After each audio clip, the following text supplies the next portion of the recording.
दोस्तों नमस्कार।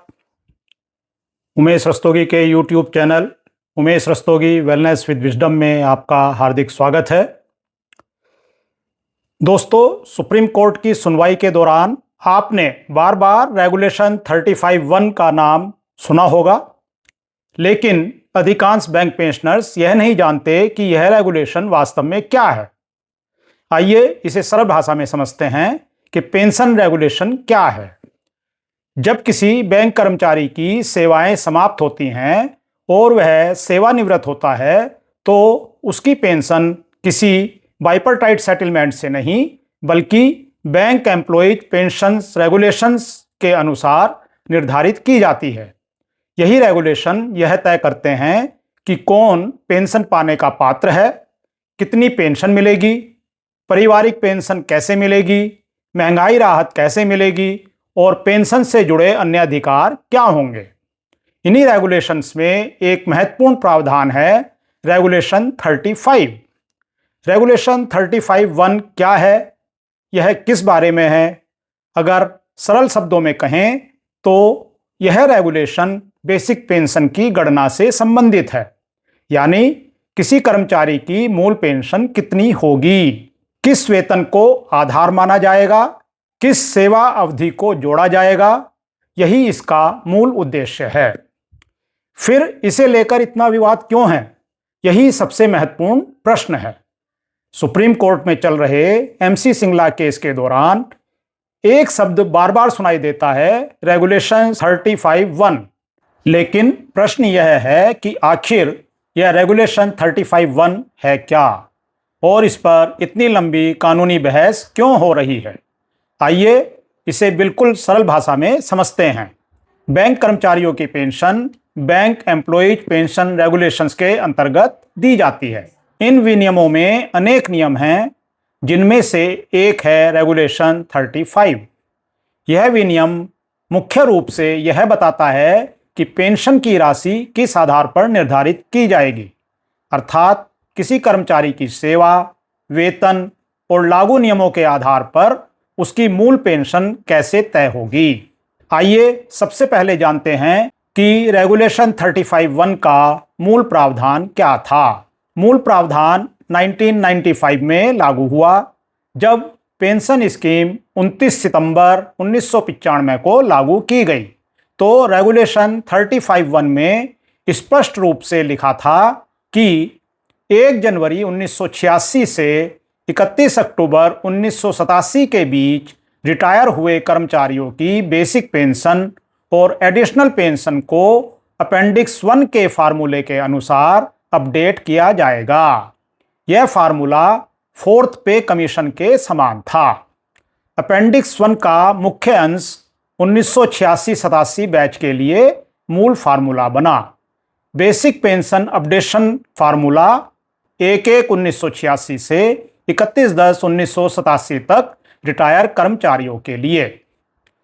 एवरेज अमलमेंट्स के पहले 1000 रुपये का 50%, अगले 500 रुपये का 45%, 1500 रुपये से अधिक पर 40%, अंतिम 10 माह के एवरेज अमलमेंट्स का 50%, डियरनेस रिलीफ 600 पॉइंट के इंडेक्स पर, क्वालिफाइंग सर्विस मैक्सिमम 33 ईयर्स का गुणांक।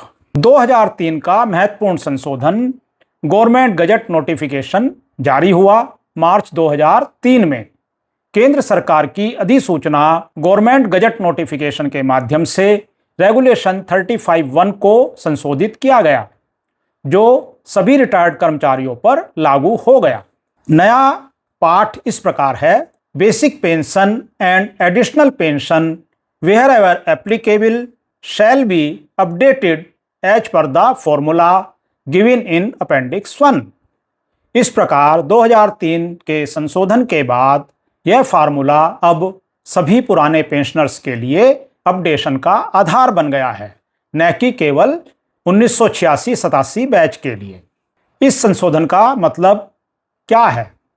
अब अपडेशन की सुविधा सभी रिटायर्ड कर्मचारियों जो 1986 के बाद हुए हैं पर भी लागू हो गई है।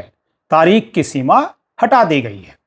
इस प्रकार रेगुलेशन 35(1) बैंक पेंशनर्स के लिए पेंशन अपडेशन का स्टेटरी आधार है। 2003 का संशोधन इसे और अधिक मजबूत बनाता है। फिर प्रश्न यह उठता है कि रेगुलेशन 35(1) में विवाद कहाँ है? कानूनी विवाद यहीं से शुरू होता है। रेगुलेशन 35(1) कहता है कि बेसिक पेंशन अपेंडिक्स 1 के अनुसार अपडेट की जाएगी।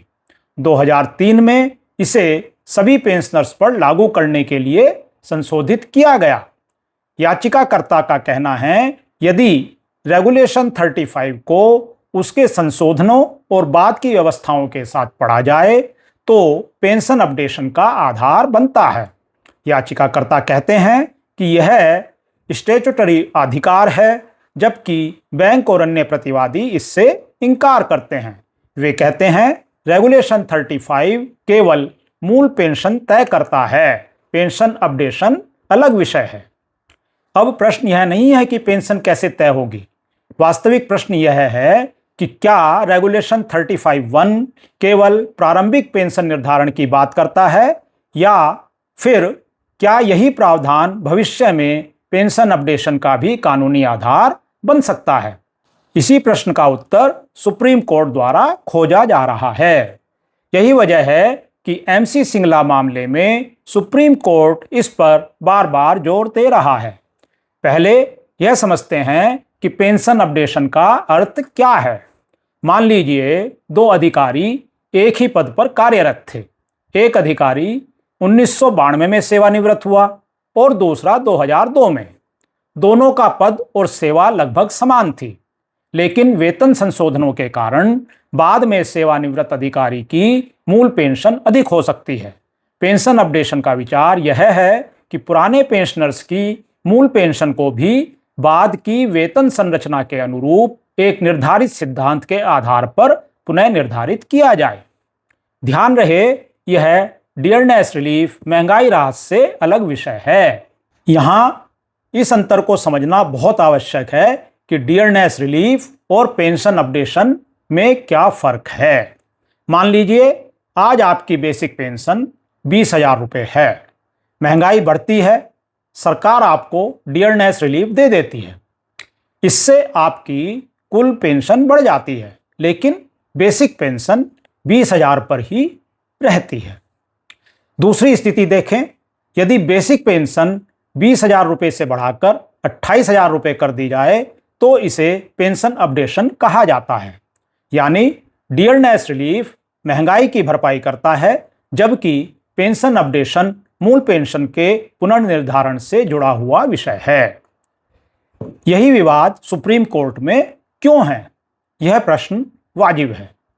याचिकाकर्ता पक्ष का कहना है कि रेगुलेशन 35 तथा उससे जुड़े संशोधनों और संबंधित प्रावधानों की सही व्याख्या करने पर पेंशन अपडेशन का आधार बनता है। याचिकाकर्ताओं का तर्क है रेगुलेशन 35(1) एक स्टैट्यूटरी प्रोविजन है। 2003 का संशोधन इसे सभी पेंशनर्स के लिए अपडेशन का अधिकार देता है। इसे लागू न करना संविधान के अनुच्छेद 14, 16 और 21 का उल्लंघन है। दूसरी ओर बैंकों, IBA और सरकार आदि अन्य प्रतिवादियों का तर्क है कि रेगुलेशन 35 मूल पेंशन निर्धारण से संबंधित है। यह केवल एक बार इनिशियल अपडेशन के लिए था। हर द्विपक्षीय समझौते के साथ पेंशन अपडेशन का कोई स्टैट्यूटरी दायित्व नहीं है, अर्थात पेंशन अपडेशन को उसी प्रकार का वैधानिक अधिकार नहीं माना जा सकता। यही दोनों पक्षों की मुख्य कानूनी व्याख्याओं का अंतर है। इसीलिए जस्टिस विक्रमनाथ और जस्टिस संदीप मेहता इस रेगुलेशन की व्याख्या अपेंडिक्स 1 के फार्मूले और विभिन्न रिटायरमेंट पीरियड्स 1986 से 87, 1987 से 2003 और 2003 के बाद इन पर विस्तृत गणना की मांग कर रहे हैं। तो यहाँ प्रश्न यह भी है कि न्यायालय किस बात पर विशेष ध्यान दे रहा है। 22 जुलाई 2026 को MC सिंगला मामले में सुनवाई के दौरान उपलब्ध विवरण के अनुसार माननीय न्यायमूर्ति विक्रमनाथ ने बार बार एक महत्वपूर्ण प्रश्न उठाया। क्या रेगुलेशन 35(1) स्वयं पेंशन अपडेशन का आधार प्रदान करता है, और यदि बाद में संशोधन हुए हैं तो उनका लाभ किन किन पेंशनर्स को मिलेगा? क्या उसका लाभ केवल कुछ लोगों को मिलेगा या सभी पात्र पेंशनर्स को? यही प्रश्न इस मामले का सबसे महत्वपूर्ण कानूनी मुद्दों में से एक मुद्दा बन गया है। इसे एक साधारण और सरल उदाहरण से समझते हैं।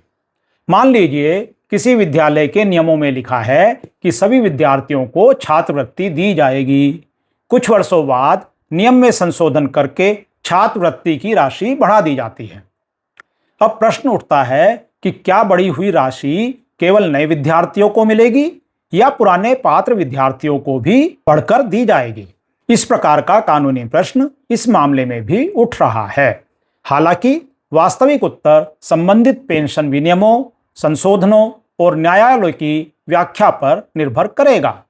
ध्यान रखने वाली सबसे महत्वपूर्ण बात यह है कि रेगुलेशन 35(1) की अंतिम और प्रमाणिक व्याख्या केवल माननीय सर्वोच्च न्यायालय ही तय करेगा। सुप्रीम कोर्ट इसीलिए बार बार रेगुलेशन 35 पर लौट रहा है, क्योंकि यदि रेगुलेशन 35 की व्याख्या स्पष्ट हो जाती है तो आगे के कई प्रश्न स्वतः स्पष्ट हो सकते हैं।